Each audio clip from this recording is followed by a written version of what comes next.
तो अब हम लोग प्रश्नावली 9.1 का क्वेश्चन नंबर 16 को हल करेंगे। क्वेश्चन नंबर 16 भी आपका पूछा हुआ क्वेश्चन है, प्रीवियस ईयर क्वेश्चन है। तो देखिए यहाँ पे क्वेश्चन नंबर 16 कैसे सॉल्व होगा।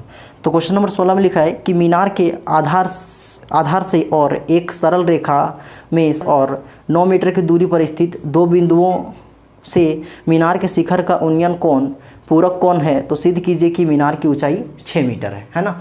तो देखिए यहाँ से क्वेश्चन कैसे हल होता है। सबसे पहले यहाँ पे दोस्त फिगर बनाना है। तो फिगर में कैसे बनाएंगे, यहाँ से देखिए सबसे पहले लिखा है कि क्वेश्चन नंबर 16 है। तो क्वेश्चन नंबर 16 में लिखा है कि एक मीनार है। यहाँ पे सबसे पहले क्या होगा कि यहाँ पे सबसे पहले एक मीनार बनाते हैं। तो ये क्या बन गया, मीनार। ठीक है, ये क्या बन गया, मीनार। ध्यान देना है, ये क्या है, क्या, मीनार। तो मीनार बन गया, तो इसको बोलेंगे मीनार का शिखर, और ये क्या बनेगा, मीनार का पाद बिंदु। तो यहाँ पे कितना एंगल बनाएगा, तो 90 डिग्री।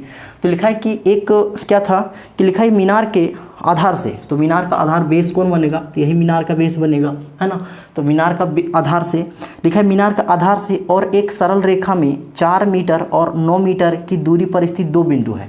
तो यहाँ पे ये सरल रेखा है, ये क्या है, एक प्रकार का सरल रेखा है ना। ये जो भूमि क्या होगा, सरल रेखा होगा। यहाँ पे मीनार खड़ा होगा और ये क्या होगा, सरल रेखा। तो ये सरल रेखा होगा, तो यहाँ से दो बिंदु है, कितना बिंदु, दो बिंदु। एक बिंदु यहाँ पे भूमि पर और एक बिंदु यहाँ पे है। ठीक है, और इन दोनों जो बिंदु है कितना कितना मीटर की दूरी पर है, तो एक बिंदु है कितना, 4 मीटर की दूरी पर, है ना। किससे, ये जो क्या था, मीनार था ना, इस मीनार से एक बिंदु है 4 मीटर की दूरी पर, और जो दूसरा बिंदु है यहाँ से वो कितना मीटर दूरी पर है, तो वो है 9 मीटर की दूरी पर। ठीक है, तो दूसरे का बिंदु कितना मीटर की दूरी पर है, तो 9 मीटर की दूरी पर है। ओके, तो देखिए यहाँ पे क्या लिखा था कि 4 मीटर और 9 मीटर की दूरी पर स्थित दो बिंदु मीनार के शिखर का उन्नयन कोण कितना डिग्री है, तो उन्नयन कोण पूरक कोण है ना। तो उन्नयन कोण पूरक कोण है। तो यहाँ पे क्या है कि इसका ही शिखर बनेगा। तो यहाँ सबसे पहले देखिए क्वेश्चन को एक बार और हम रीड करते हैं। तो क्वेश्चन लिखा था कि मीनार के आधार से एक सरल रेखा में 4 मीटर और 9 मीटर की दूरी पर स्थित दो बिंदुओं से मीनार के शिखर का उन्नयन कोण पूरक कोण है। तो यहाँ पे देखिए, यहाँ पे मीनार से 2 पॉइंट लेना। यहाँ पे एक पॉइंट ले लिए जो 4 मीटर की दूरी पर था, और दूसरा पॉइंट था कितना मीटर, 9 मीटर की दूरी पर था। ठीक है, अब बोला कि जो पॉइंट था वो मीनार के शिखर, मीनार का शिखर ही बनेगा। इस मीनार के शिखर से यहाँ पे जो एंगल बनाएगा, यहाँ से मीनार का शिखर से जो दोनों एंगल बनाएगा ना, ई वाला एंगल और ई वाला एंगल, ये जो दोनों एंगल बनाएगा वो क्या होगा, दोनों एंगल आपस में क्या होगा, पूरक होगा, है ना। तो ये क्वेश्चन का कहने का मतलब है।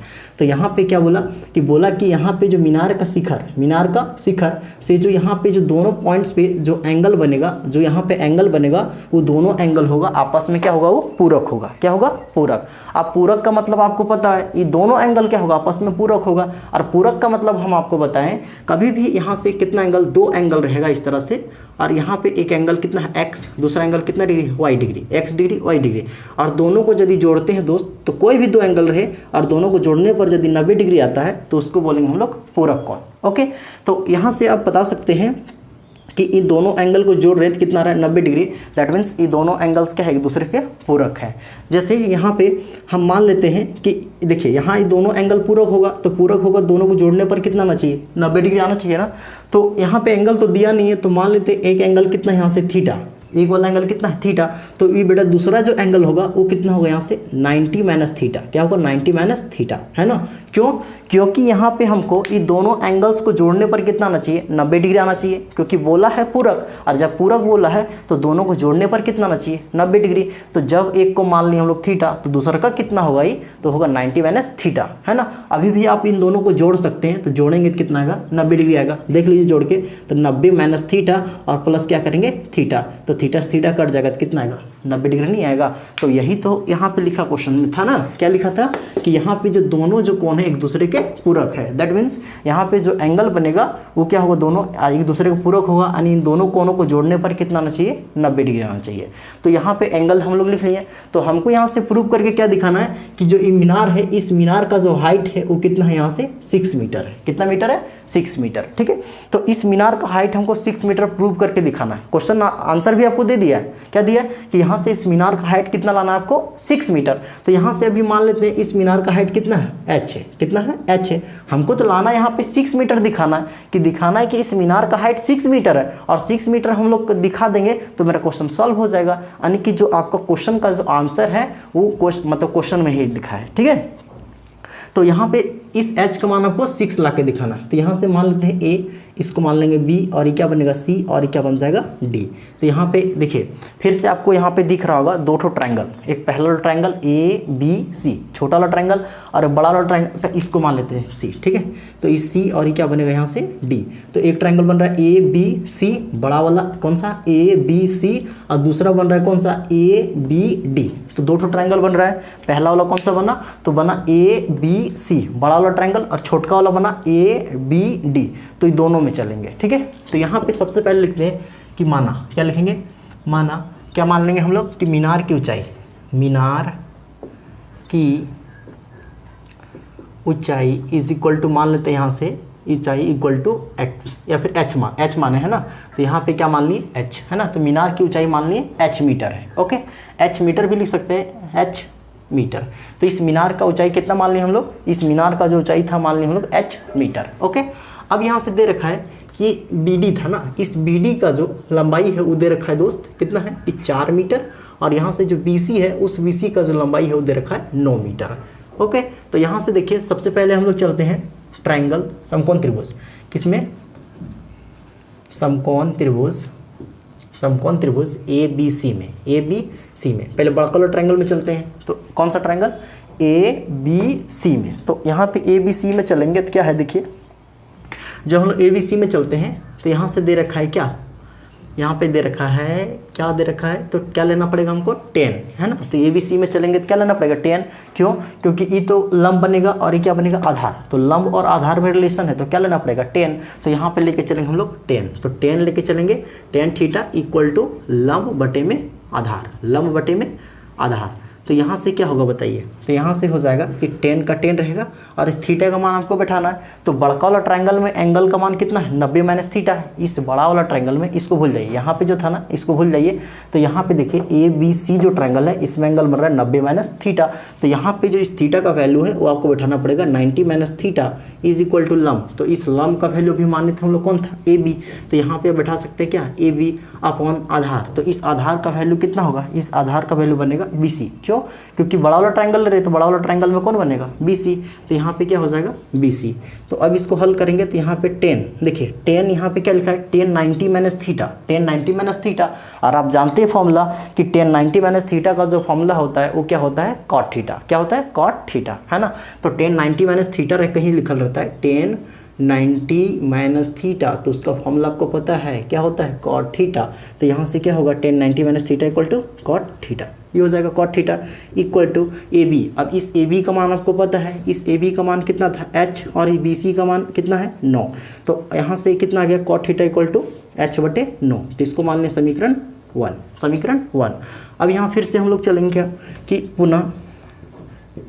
पुनः समकोण त्रिभुज, पुनः समकोण त्रिभुज, कौन सा समकोण त्रिभुज, यहाँ से चलेंगे हम लोग ए बी डी में, ए बी डी में, है ना। तो समकोण त्रिभुज कौन सा, ए बी डी में। तो ए बी डी जो समकोण त्रिभुज था उसमें चलते हैं। तो अब यहाँ फिर से हम लोग लेके चलेंगे क्या, tan थीटा। क्यों लेके चल रहे tan थीटा, क्योंकि ए बी डी में चल रहे, ये तो लंब और आधार, तो लंब और आधार में रिलेशन है तो tan लेके चलना पड़ेगा। तो tan थीटा इक्वल टू क्या बनेगा यहाँ से, लंब बटे में आधार, लंब बटे में आधार, यही होगा। तो यहाँ से देख सकते हैं आप कि 10 का 10 रहेगा, और इस थीटा का मान आप बैठा सकते हैं कि थीटा का वैल्यू क्या है, थीटा ही है ना। तो यहाँ पे इस थीटा का जगह क्या रहेगा, थीटा ही, क्योंकि एंगल जो है बेटा थीटा दे रखा है। जब ये थीटा है तो ये भी कितना रहेगा, थीटा इक्वल टू, अब यहाँ लंब, तो इस लंब का वैल्यू कितना है, तो लंब है ए बी, और इस आधार का मान यहाँ से कितना है, तो वो है बी डी, है ना। तो आधार कौन बनेगा, छोटका वाला में, तो ये बी डी बनेगा। तो अब यहाँ से इसका वैल्यू आप पुट कर देना है। तो वैल्यू यहाँ से पुट करेंगे, देखिए यहाँ पे क्या है कि 10 क्या होगा, tan theta is equal to, यहाँ से क्या बनेगा B D, sorry A B का वैल्यू यहाँ से कितना है एच, अपॉन ये जो बी डी था उसका वैल्यू यहाँ से 4, इतना आ गया। इसको मान लेते हैं हम लोग क्या, समीकरण 2, है ना। तो आपको गौर करके देखना क्या कि हमको लाना है क्या, इस h का मान कितना दिखाना है, हमको 6 ला के दिखाना है। तो यहाँ पे समीकरण 1 आ गया और ये समीकरण 2 आ गया। अब इसमें आपको क्या दिमाग लगाना है कि दोनों को सॉल्व करके मेरा कितना आ जाए दोस्त, 6 आ जाए, कितना आ जाए 6 आ जाए, ठीक है। तो किसी भी तरह करके 6 लाना है, यानी ये सब तो h का वैल्यू और ये 4 था, ये सब तो चाहिए हमको, है ना। देखिए 9 चौका 36 और h सब चाहिए, लेकिन यहाँ पे जो ई कॉट थीटा है और tan थीटा, ये सब को तो हटाना पड़ेगा ना, तभी तो आप ला सकते हैं h का वैल्यू कितना 6। तो इस कॉट को और tan को कैसे हटाएंगे आप बताइए। तो देखिए हम जानते हैं फॉर्मूला क्या कि यदि हम लोग कहीं देखते हैं कि टेन थीटा है ना, टेन थीटा इक्वल टू हम लोग जानते हैं क्या कि 1 क्या होता है कॉट थीटा, 1 कॉट थीटा, यही होता है फॉर्मूला कि टेन थीटा कहीं रहता है तो उसका फॉर्मूला था 1 कॉट थीटा। और यदि इससे भी इसको तो लिख सकते हैं हम लोग क्या कि यहाँ इसके नीचे कुछ नहीं कितना है 1, तो टेन थीटा को कॉट थीटा से मल्टीप्लाई करेंगे क्या बनेगा यहाँ से टेन थीटा इंटू क्या बनेगा यहाँ से कॉट थीटा, टेन थीटा को कॉट थीटा से मल्टीप्लाई करेंगे tan theta into cot theta equal to 1 को 1 से करेंगे कितना आएगा 1। तो दैट मीन्स इसको ऐसे भी ले सकते हैं कि कहीं टेन थीटा और कॉट थीटा रहे तो उसका वैल्यू कितना होता है 1 होता है। जैसे यहाँ पे साइन थीटा रहता था तो उसके जगह आप क्या लिख सकते थे 1 कॉसेक थीटा लिखते थे, नहीं लिखते थे ना, इसके नीचे कुछ नहीं तो 1। अब यहाँ से आप क्रॉस मल्टीप्लाई करेंगे तो क्या होगा साइन थीटा इंटू क्या होगा यहाँ से कॉसेक थीटा, इसका भी वैल्यू आप लिख सकते हैं कितना 1, कितना लिख सकते हैं 1। उसी तरह cos theta into sec theta कितना होता है 1। तो यहाँ पे टेन थीटा और कॉट थीटा का वैल्यू कितना होता है 1 होगा। तो किसी तरह हम लोग टेन थीटा और कॉट थीटा को मल्टीप्लाई कर देते हैं तो उसका वैल्यू कितना आ जाएगा 1, यानी टेन थीटा कॉट थीटा हट जाएगा। तो देखिए यहाँ समीकरण 1 और समीकरण 2 को हम लोग क्या कर देते हैं गुना करते हैं, और गुना करने के बाद देखिए अब यहाँ से क्या होगा, तो यहाँ पे लिखते हैं समीकरण 1 और 2 को गुना करने पर, क्या करने पर गुना करने पर, तो समीकरण 1 और 2 को गुना करने पर, समीकरण 1 और समीकरण 2 को गुना कर रहे हैं तो आपको पता है वो गुना कैसे किया जाता है समीकरण को। यहाँ पे समीकरण है, यहाँ पे भी बराबर है, यहाँ पे भी बराबर है, तो बराबर के लेफ्ट साइड वाला बराबर के लेफ्ट साइड के साथ गुना होगा और बराबर के राइट साइड वाला बराबर के राइट साइड वाले के साथ गुना होता है। तो यहाँ पे इस समीकरण है, ये भी समीकरण है, तो लेफ्ट साइड वाला ये है, इसका लेफ्ट साइड ही है, तो यहाँ पे क्या बनेगा कि यहाँ से मल्टीप्लाई होगा कॉट थीटा इंटू क्या होगा यहाँ से tan theta, cot theta into tan theta equal to यहाँ से इसका राइट साइड में ही है, इसका राइट साइड में ही है, तो दोनों राइट साइड वाला मल्टीप्लाई होगा, दैट मीन्स h/9 इंटू कितना होगा यहाँ से h/4। समझ में आया नहीं यार। यहाँ पे क्या किए समीकरण 1 और समीकरण 2 को मल्टीप्लाई किए, क्यों मल्टीप्लाई किए क्योंकि ये जो टेन है और ये कॉट है ये दोनों रुकावट डाल रहा है, इसीलिए इन दोनों को हटाना है। तो हटाने के लिए क्या किए कि इन दोनों को मल्टीप्लाई कर दिए। तो यहाँ पे बताएं मल्टीप्लाई कैसे करना है कि बराबर के लेफ्ट साइड वाले को बराबर के लेफ्ट साइड वाले से मल्टीप्लाई करना है। तो यहाँ पे कॉट थीटा को टेन थीटा से मल्टीप्लाई हो गया, बराबर था तो यहाँ बराबर हो गया, h/9 था तो h/9 हो गया, और इसके साथ था कितना 4 यानी h/4 तो h/4 हो गया, है ना। तो अब देखिए यहाँ से अब इसको लिख सकते हैं क्या cot theta into tan theta. अभी जस्ट बताएं फॉर्मूला, इसको याद रखना आपको, इसका वैल्यू कितना होता है 1, तो इसके जगह 1 लिख सकते हैं equal to h into H कितना बनेगा h²/9 36, तो यहाँ 36 हो जाएगा, इसके नीचे कुछ नहीं तो 1। अब यहाँ क्या होगा h² इंटू 1, तो h² इक्वल टू कितना हो जाएगा 36।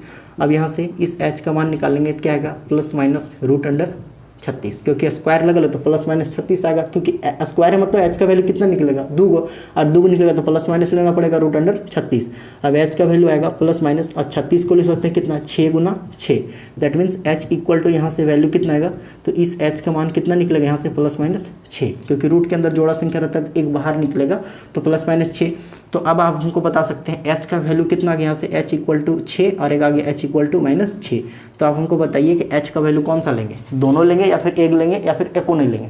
तो यहाँ पे बोलेंगे कि h का वैल्यू कितना लेंगे 6, है ना। h का वैल्यू -6 क्यों नहीं लेंगे, क्योंकि यहाँ पे h क्या है ऊंचाई है, और ऊंचाई क्या है यहाँ पे मीटर में, है ना। तो कभी भी जो लंबाई ऊंचाई होता है वो कभी भी नेगेटिव नहीं होता है, इसीलिए हम लोग क्या लेंगे h equal to 6, therefore h equal to यहाँ से लेंगे 6 मीटर, ठीक है। तो यहाँ पे आंसर आ गया, है ना।